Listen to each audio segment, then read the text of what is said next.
ada faktor penekan yang mungkin di ujung podcast kita ini namanya TH atau thorium. Jadi pembangkit listrik tenaga thorium itu bukan uranium yang mengandung radiasi yang parah. Tenaga thorium ini membuat listrik cuma 0,4 sen dolar. Itu memakai teknologi hydro? Pakai nuklir reaktor. Nuklir. Tapi bahannya bukan uranium, bahannya thorium. Indonesia penghasil thorium terbesar di dunia.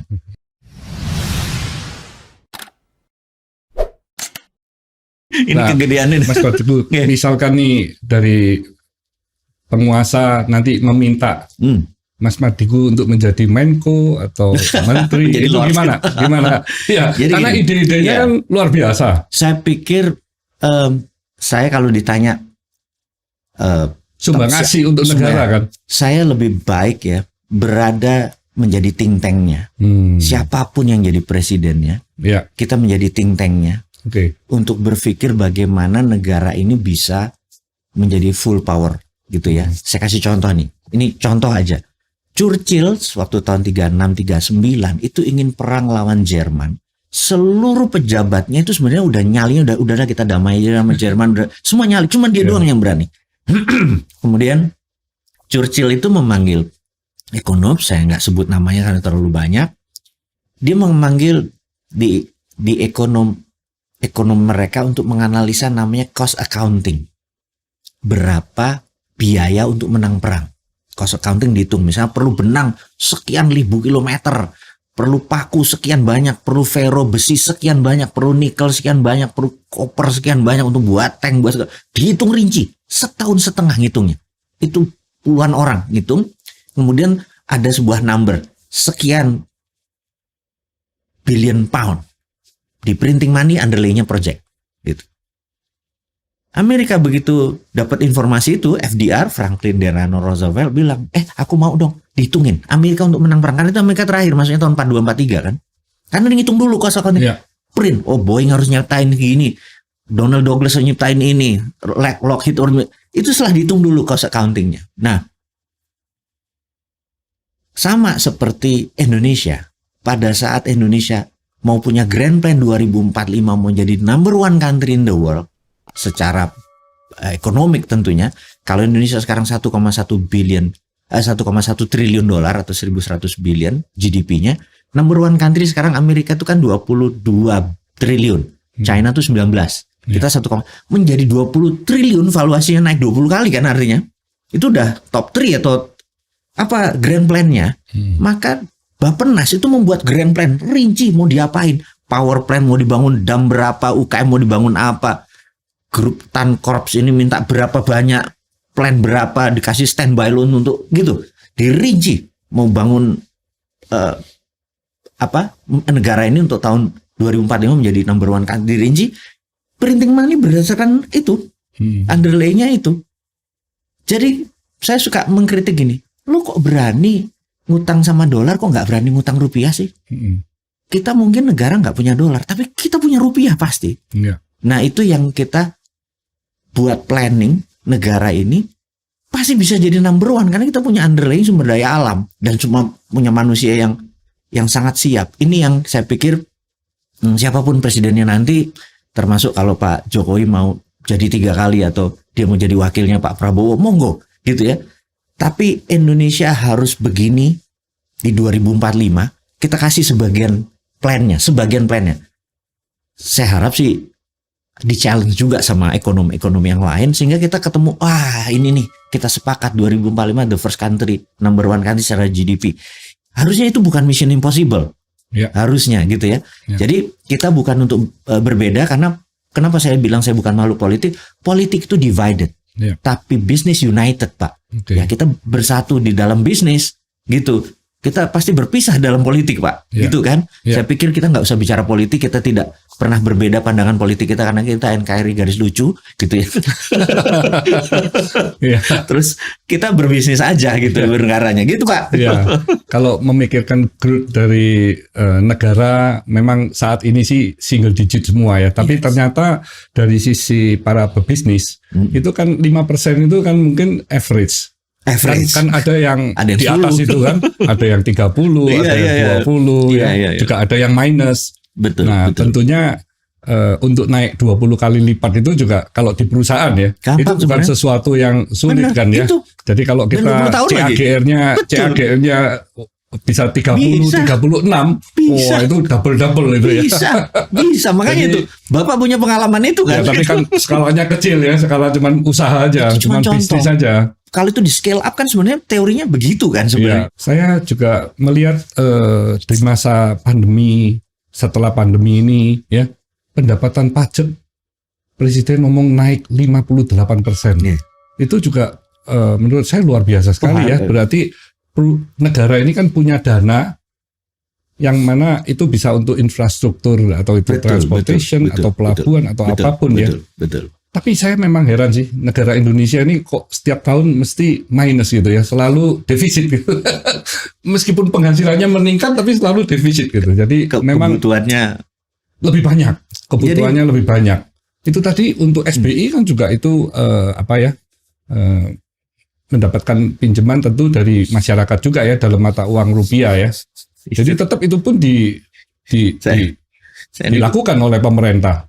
Jadi kalau nanti pemerintah yang nanti nih, ya beliau lagi juga nggak apa-apa gitu. Pemerintah nanti itu hari pertama tuh Bank Indonesia kita buat planning dalam setahun 2 tahun, ditutup, dibubarkan dalam tanda petik bukan negatif, tapi dijadikan Dirjen Moneter di bawah Kementerian Keuangan. Sehingga kalau jadi nggak independen gitu. Nggak independen. Jadi sedangkan di negara Amerika segala independen kan? Trump hampir melakukan itu. Oh, mau digabung? Trump hampir melakukan itu. Cuman karena Trump kalah aja. Dan sekarang dia nyoba sekali lagi gitu ya. Jadi konsep saya ini ada 2 calon presiden dan presiden yang mirip dengan kita. Satu Bernie Sanders dari Partai Demokrat, 2 Donald Trump. Ini dia mengambil MMT. MMT itu guru besarnya adalah Michael Hudson dengan Hudson Institute-nya yang tahun 71 menyarankan Nixon untuk melepas dolar underlying-nya gold menjadi dolar underlying-nya utang gitu ya. Terus tahun 89 Deng Xiaoping memutuskan mengadopsi MMT karena Michael Hudson menjadi guru di Peking University, jadi seluruh politbiro itu murid dia. Sehingga printing money itu biasa. Dan setelah itu Argentina dan Turki mengadopsi modern monetary theory. Dan saya pikir saya ini suka dengan Hudson, prinsipnya dia. Saya adopsi MMT versi Indonesia. Jadi ini agak berbeda dengan yang ortodok, dengan yang saat ini dilakukan, karena printing money itu banyak yang nggak setuju, gitu. Nah, balik kalau nggak ada backupnya kan ya. Kalau nggak ada backupnya, kan seperti orang tulis cek kosong, cek aja Pak. Kalau nggak ada isinya, kan percuma underline-nya. Underline-nya project. Nah, saya sering mengilustrasikan. Kalau Pak Hermanto adalah presiden, saya adalah menteri PUPR, saya bilang, Pak, kita perlu 10 triliun untuk bangun 1 juta rumah, gitu kan? Oke. Bu Menteri, terbitin 10 triliun, kasih ke Menteri PUPR. Begitu 10 triliunnya ada, nih Menteri BUMN, uang sekian untuk membangun, ya kan? Infrastruktur, terus dia kasih, oke, ini Krakatau Steel, sekian besinya. Ini pabrik semen sekian gitu. Begitu ini jadi, masyarakat bayar tapi nggak boleh ada bunga. Parah aja, misalnya 1 meter persegi 2 juta, ya 1 meter persegi 2 juta. Begitu masuk, kasih ke Bank Indonesia lagi dibakar. Masuk Bank Indonesia dibakar duitnya. Inflasinya mana? Bendanya ada. Itu yang kita sebut, lah kita nih kaya, tapi konsep ekonominya nggak berani, nyalinya nih nggak cukup berani. Saya nanti bisa kasih sebuah video ke Bapak karena nggak sempet ini. Ya. China, Pak, ada 130 kota yang kalau dulu kayak Cimahi kali, sekarang gedenya udah kayak Jakarta gitu kan. Bisa dibayangkan dari tahun 80 sampai anggap tahun 2020, itu 40 tahun kira-kira. Itu mereka membangun, bangunannya itu hampir mungkin 13 miliar meter persegi.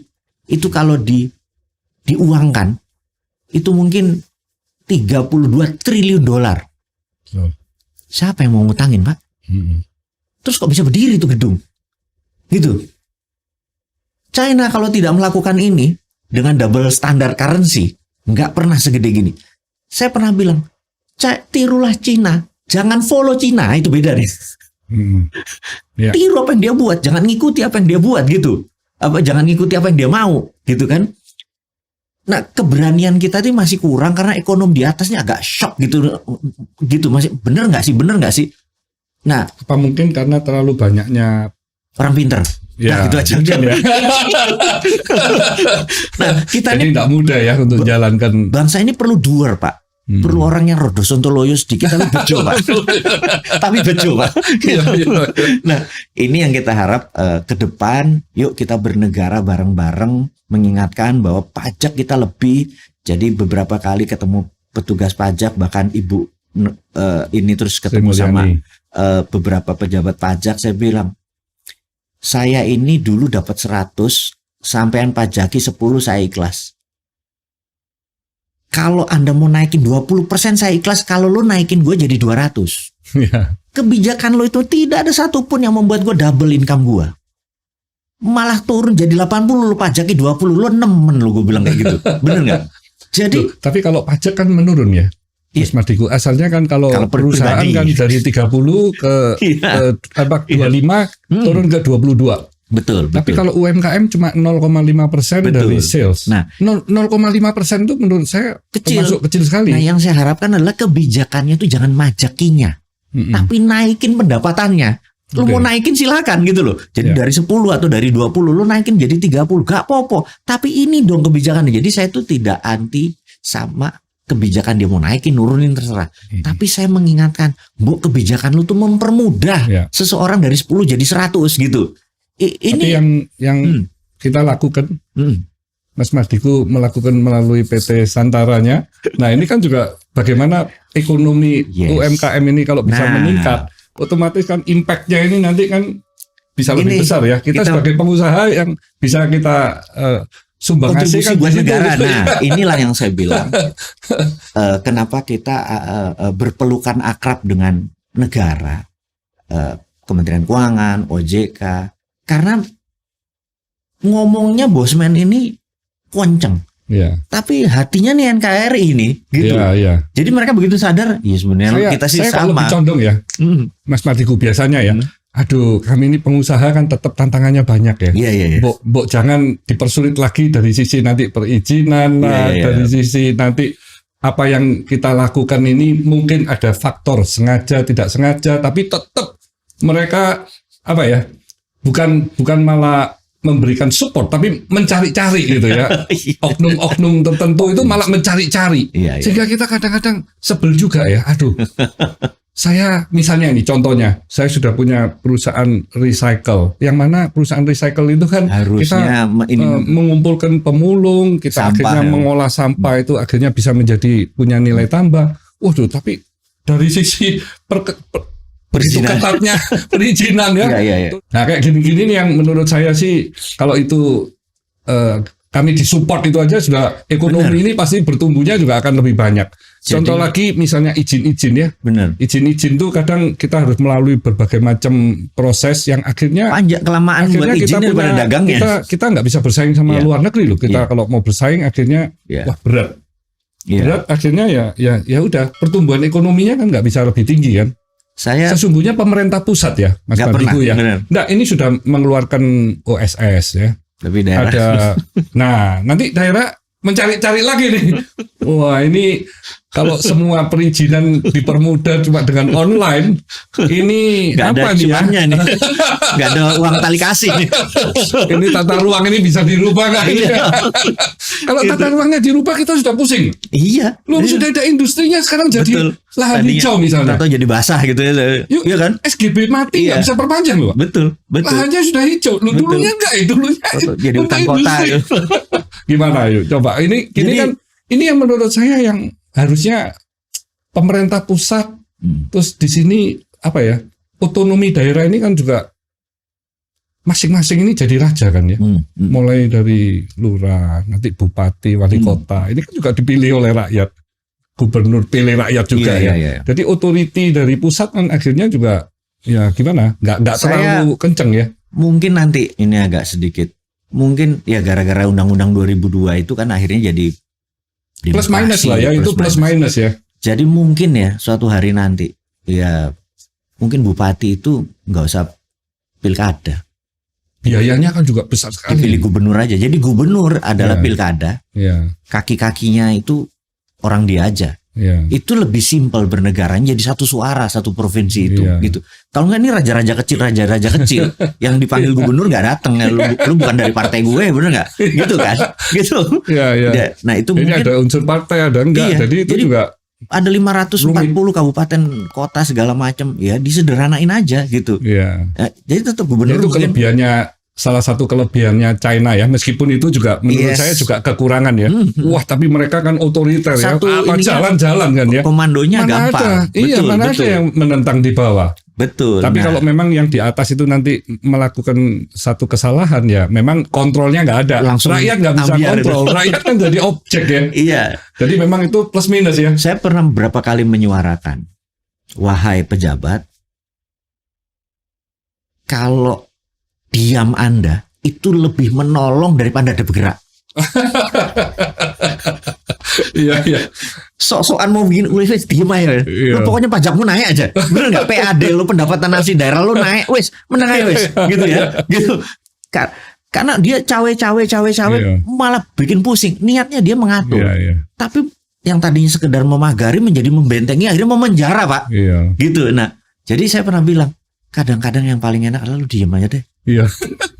Kita autopilot kok, kita ngerti kok gitu. Nah kita cuma kasih grand plan aja. Oke, ini daerah ini jangan lu ubah-ubah terus gitu ya. Nah saya pikir banyak lah yang kita harus wake up call. Tapi saya pikir alarm-alarm ini suatu hari kesadaran pada muncul, shake hand juga. Kita nggak ingin perpecahan kok di negara ini. Kita pengen itu yang paling penting. Kerja enak. Kontribut swasta saat ini di negara terutama UKM masih terlalu kecil. Saya berharap sebenarnya kita tuh sepertiga, jadi 10.000 triliun oligar, 10.000 triliun APBN, 10.000 triliun rupiah UKM. Itu perfect bernegaranya karena sepertiga itu balance. Ini nggak ngatur ini nggak ngatur ini, semuanya untuk benefit bersama. Nah kalau ini terus selama 7 presiden ini terus membesar, malah ini ngecilin yang ini. Terus ini APBN nggak gede-gede, kita nggak akan pernah besar. Dengan kesadaran nih, saya nggak ada niatan satupun membuat ini jadi kecil. Tapi membuat ini besar yang lebih penting. Ini membesar jangan pakai menekan pajak. Ada banyak sumber pendapatan non pajak. Yang salah satunya bernegara harus berani, yaitu memanfaatkan selat di Indonesia. Ada 6 selat di dunia yang besar, disebut Major Strait atau selat itu karena dilewati kapal niaga. Jadi Major Strait pertama adalah terusan Panama dan terusan Suez. Tapi 4 selat di luar itu adalah di Indonesia. Selat Lombok, Selat Makassar, Selat Sunda, sama Selat Malaka. Itu kita setiap tahun kita tahu bahwa di negara di utara Indonesia itu semua negara produsen. Tiongkok, Taiwan, Hong Kong, Jepang, itu semua negara produsen. Korea Selatan itu 20% barangnya tuh ke Amerika Utara, 80% ke Asia Barat, Afrika dan Eropa, pasti lewat Indonesia. Kalau Indonesia mau berdaulat, tutup itu selat. Jadi mereka harus muter Papua Nugini. Kalau Australia mau ngirim nikel muter dulu ke ini, itu bisa 3-5 hari lebih jauh. Ongkosnya 2-3% lebih mahal. Lewat Indonesia bayar 1% pajak dari nilai barang, nilainya 2-3 triliun dolar a year nilai barang, pajaki 1. Itu mungkin kita dapat hampir 400-500 triliun. Dan Indonesia harus punya nyali. Harus punya nyali. Karena apa? Kita ngurus sampahnya, kita nggak dapat apa-apa. Iya kan? Tapi kenyataannya kalau saat ini ya, kita kalau kirim pakai kapal ke Medan dengan ke Hong Kong atau ke Jepang, murah yang ke Jepang. Kapal-kapalnya mereka ini karena kapal lewat. Iya. Itu yang dimanfaatin. PR-nya masih banyak ini. Ini perlu nyali. Nah, kita belum bisa action seperti itu karena kita belum punya deterrent faktor. Faktor penekan. Ada faktor penekan yang mungkin di ujung podcast kita ini namanya TH atau thorium. Jadi pembangkit listrik tenaga thorium itu bukan uranium yang mengandung radiasi yang parah. Tenaga thorium ini membuat listrik cuma 0,4 sen dolar. Itu memakai teknologi hydro? Pakai nuklir. nuklir reaktor. nuklir. Tapi bahannya bukan uranium, bahannya thorium. Indonesia penghasil thorium terbesar di dunia. Okay. Jadi kalau power plant tidak berbasis lagi sama batu bara, tidak berbasis lagi pada gas, tidak berbasis lagi pada gasolin atau minyak bakar, tapi berbasis pada nuklir, reaksi, pakai fusi, dan berbasis thorium, maka dunia ongkos listriknya turun 50%. Kadang-kadang negara-negara maju yang saat ini nomor 1, 2, 3 itu kan nggak ingin Pak negara kita ini juga bisa bertumbuh berkembang menjadi negara maju kan ya. Jadi aturan-aturan itu kan pasti mereka akan buat demikian kolaborasi sulit. Jadi untuk menjadi berdaulat, negara besar Tiongkok dan negara besar Amerika kita kasih 20% sini, 20% sini, kita 60. Gitu ya. Jangan pernah sendiri, benar nggak? Jadi mereka yang bangun. Sama, sewaktu kita mencar 1% dari nilai barang, kita buat insurance. Yang 20%-nya Tiongkok, 20%-nya Amerika. Ikuti mereka. Mereka dapat cuan juga. Itu yang kita sebut punya faktor tekan, gitu loh. Punya faktor pembagi. Nah kalau nggak pernah bagi permen mah nggak fair Pak. Kita pedagang Pak. Kayak gitu kira-kira. Ini waktunya 1 jam setengah lebih nggak kerosok gitu. Jadi Mas Madiku ini kalau kita terusan juga masih bisa ini ya. Tapi saya mau nambahin satu hal ya. Mas Madiku ini kan juga filantropisnya juga berjalan ya. Saya juga tahu banyak sekali membina mengangkat yatim piatu ya. Iya. Nah ini mungkin bisa diceritain nih. Iya, jadi saya tuh kaul gitu ya bahwa kan harusnya kalau negara benar ngelolanya tidak ada panti yatim, fakir miskin dan semua karena itu dikelola negara.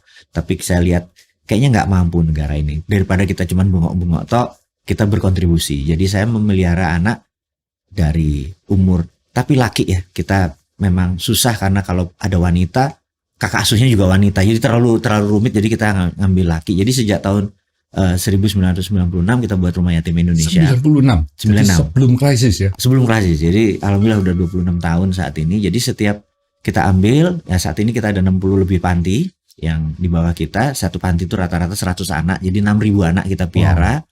Terus kita tahu nggak murah dan nggak mudah gitu ya. Betul. Memang ada bantuan dari banyak saudara-saudara kita, tetapi jelas kalau ada hal-hal yang di luar itu ya tetap equity call. Gitu ya. Contoh misalnya ada nelpon dari Cibinong gitu, Pak, si anak naik pohon mangga patah kaki. Ya Allah, saya langsung bilang perlu 7 juta ya. Itu nggak mungkin, dari itu udah pasti ini. Gitu. Itu cerita panjang lah untuk itu. Dan saat ini kita udah 43.000 anak, jadi kita didik mereka sampai SMA karena kebetulan SD, SMP, SMA kan saat ini gratis kan kalau di sekolah negeri gitu ya. Mereka tinggal sama kita, belajar diniyah, belajar silat segala macam sisanya, tapi sekolah tetap di luar, kita mondok. Kemudian habis SMA mereka kita lepas ya, nanti ada tukang ojek lah, ada tukang ini, anak-anakku banyak, kalau lebaran penuh Pak. Macam-macam, ada jadi pengusaha karaoke sekarang ya, bambu juga banyak, yang nganggur juga banyak gitu. Dinamis sekali, dan saat ini ada 6.000 anak yang kita asuh gitu ya. Nah, saya berharap tidak ada panti-panti lagi lahir, karena ke depan ya harusnya negara yang ngurus gitu ya. Karena sekali lagi nggak mudah dan nggak murah. Jadi saya kadang-kadang mengingatkan pada teman-teman yang suka bawa anak yatim ke rumah, saya bilang jangan pernah lagi, karena memang begitu dibawa ke rumah ini merasa sudah nolong anak yatim, terus didoain, terus merasa sudah ini, terus di selfie di sosmed gitu ya. Begitu pulang anak itu nangis Pak, karena mereka biasa di kesepian, ini punya keluarga utuh kan, bahagia, itu kan mereka iri sekali. Jadi kalau memang sayang anak yatim, itu bawa mereka ke jalan-jalan kemana, makan kemana, itu bawa mereka keluar, jangan bawa ke rumah gitu. Dan jangan dipamer-pamerin ini, udah didoain udah 40 anak yatim, jangan. Nah, karena mereka luka. Yang susah itu adalah begitu mereka luka kan, saya datang, saya malam Jumat biasa suka datang, saya dengar mereka, kalau di Jakarta ada 6 lokasi kan, mereka cerita, Pak saya sedih Pak, kemarin ke rumah ini Pak, saya kangen nggak ada. Wah, saya bilang yang paling berat itu adalah kita ngasih telinga Pak, bukan ngasih duit Pak. Jadi ngasih anak yatim itu bukan sekedar ngasih uang segala macem, tapi yang benar ngasih telinga Pak. Jadi dia denger, Pak saya naksir Pak, di sekolah ada cewek. Ya mereka juga cowok, mereka umur 17 tahun, mereka juga Oke, sambil denger gini. Yang susah tuh ngasih telinga, Pak. Kita nggak kasih komen, denger aja gitu kan. Gitu. Nah, hal seperti gitu kalau teman-teman dimanapun, kalau Anda peduli sama saudara kita yang berkekurangan itu, gue sedih kalau datang kasih telinga. Yes. Jangan sekedar ngasih apa yang sudah biasa dikasih, tambahin, kasih telinga, denger curhatan mereka. Karena di dalam family, salah satu fungsi berkeluarga itu kan saling curhat, anak, bapak, cerita gitu segala macam. Mereka nggak ada. Kasih waktu gitu. Kasih waktu kita, kasih telinga kita. Jangan kita ngomong satu arah tok gitu ya. Atau teaching mereka, kamu harus gini, enggak. Yang kita denger. Nah, denger itu ternyata cukup healing buat mereka, buat mereka ini. Jadi teman-teman di rumah atau dimanapun Anda berada, selain Anda berkontribusi secara materi, materi itu adalah kasih hati Anda, kasih waktu Anda, dan kasih telinga Anda. Dan saya pikir ini akan membuat perubahan. Betul. Karena anak-anak ini energinya lebih. Mereka powerful sekali, kuat sekali, dan kadang-kadang idenya liar dan jenius. Jadi saya pikir ini adalah salah satu putra bangsa yang terbaik yang harus kita piara. 26 tahun bukan waktu yang singkat, Pak. Luar biasa. Gitu kira-kira.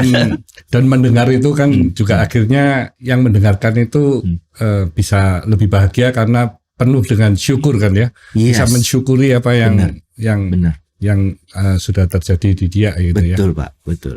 Saya sendiri saat ini lagi membangun sekolah SMK khusus untuk anak yatim piatu terlantar di Nongko Jajar. Di situ ada asrama perempuan, ada asrama laki-laki, dan kami punya tujuan 80% harus menjadi wirausaha mandiri. Jadi nanti kami ajarkan bagaimana sih berwirausaha agar lulus dari sekolah itu bisa sudah mandiri, nggak perlu harus cari kerja atau apa. Benar. Nah, kami akan mengajarkan skill-skill yang sesuai dengan passion mereka.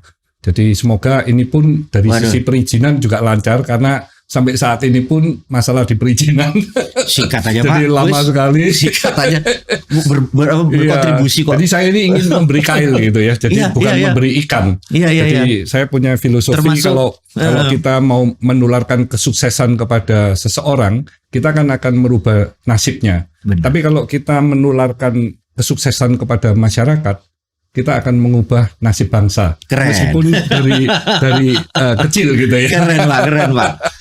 Saya dukung 1000%, Pak. Ya, jadi sekolah 1 kalau berhasil kan nanti bisa jadi 2 jadi 4 jadi 8. Jadi semoga ini juga bisa memberi peluang-peluang bagi anak yatim untuk bersekolah dan mendapatkan ilmu-ilmu kewirausahaan. Jadi bukan hanya akademis saja. Jadi di luar akademis akan kami ajarkan. Jadi Bapak, itu mungkin sumbang asih dari pengusaha ya. Bapak karena pengalamannya pengusaha gitu. Bapak ngasih kail plus ngajari pakai kail. Yes. Dengan value juga ya. Jadi nggak hanya kejarnya uang terus gitu ya. Jadi value, karena mereka juga nantinya bisa berbagi kepada sesama ya. Amin. Ya. Terima kasih nih. Berkah semua, Pak. Ya. Ini banyak yang dibicarakan, banyak yang diulas, semuanya out of the box gitu. Amin. Jadi biar semuanya dengarkan sambil mikir gitu. Tapi nggak bisa tidur gitu. Terima kasih sekali ini atas waktunya ya. Terima kasih buat undangannya. Sukses ya, terima kasih. Demikian Sobat Sukses, kalau mau mendengarkan jangan hanya sekali ya, tapi beberapa kali, karena ini isinya dari apa yang dibicarakan oleh Mas Mardigu ini sungguh luar biasa sekali ya. Terima kasih, salam bahagia, sehat dan sukses untuk kita semua. Stay humble, stay positive, stay on fire.